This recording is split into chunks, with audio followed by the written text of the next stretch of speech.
Qu'est-ce que la fièvre typhoïde? La fièvre typhoïde est une maladie infectieuse grave. Elle est causée par une bactérie appelée. Cette bactérie se trouve principalement dans l'eau et les aliments contaminés. La typhoïde est plus fréquente dans les pays en développement. L'accès limité à l'eau potable et le manque d'hygiène favorisent sa propagation. Les régions les plus touchées sont l'Asie du Sud, l'Afrique subsaharienne et certaines parties de l'Amérique latine. La transmission se fait par l'ingestion d'eau ou d'aliments contaminés par des matières fécales contenant la bactérie. Par exemple, des fruits et légumes lavés avec de l'eau contaminée, des fruits de mer crus ou encore de la viande insuffisamment cuite peuvent être des sources d'infection. Une fois dans l'organisme, la bactérie se multiplie dans l'intestin grêle, puis se propage dans le sang, provoquant une infection généralisée. La fièvre typhoïde se manifeste par plusieurs symptômes qui évoluent en phase. Dans les premiers jours, la fièvre monte progressivement, accompagnée de maux de tête, de douleurs musculaires, de fatigue et d'une perte d'appétit.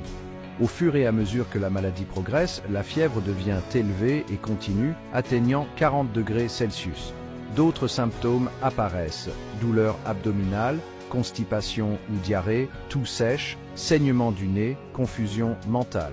Le diagnostic de la fièvre typhoïde repose sur un examen clinique et des analyses de laboratoire.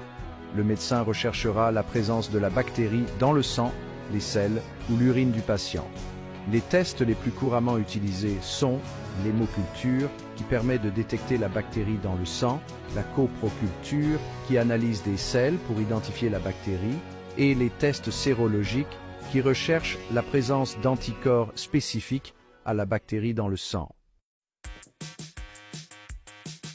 Le traitement de la fièvre typhoïde repose sur la prise d'antibiotiques pour éliminer la bactérie. Le médecin prescrira l'antibiotique le plus efficace en fonction de la sensibilité de la souche identifiée. Il est essentiel de suivre le traitement antibiotique jusqu'au bout, même si les symptômes s'améliorent rapidement. En plus des antibiotiques, le repos au lit, une hydratation adéquate et une alimentation légère sont recommandés pour favoriser la guérison. La prévention de la fièvre typhoïde repose sur deux piliers, la vaccination et le respect des règles d'hygiène. La vaccination est recommandée pour les personnes voyageant dans des zones à risque de typhoïde.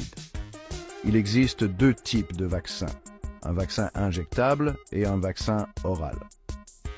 Votre médecin pourra vous conseiller sur le vaccin le plus adapté à votre situation.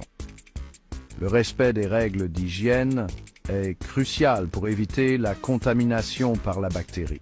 Il est important de se laver les mains soigneusement avec de l'eau et du savon avant de manger, de préparer les aliments et après être allé aux toilettes. Boire de l'eau potable.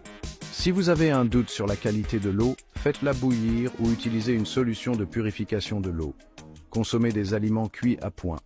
Évitez les fruits de mer crus, la viande insuffisamment cuite et les aliments vendus dans la rue. Pelez les fruits et légumes avant de les consommer. Si vous voyagez dans une zone à risque de typhoïde, il est important de suivre les recommandations suivantes. Consultez votre médecin pour vous faire vacciner contre la typhoïde. Soyez vigilant quant à la nourriture et à l'eau que vous consommez. Lavez-vous les mains fréquemment avec de l'eau et du savon. Si vous présentez de la fièvre, des maux de tête, des douleurs abdominales ou d'autres symptômes évoquant la typhoïde, consultez un médecin sans tarder. Un diagnostic et un traitement précoce sont importants pour éviter les complications. N'oubliez pas que la prévention est la meilleure arme contre la fièvre typhoïde. En étant vigilant et en adoptant les bons gestes, vous pouvez profiter pleinement de votre voyage en toute sécurité.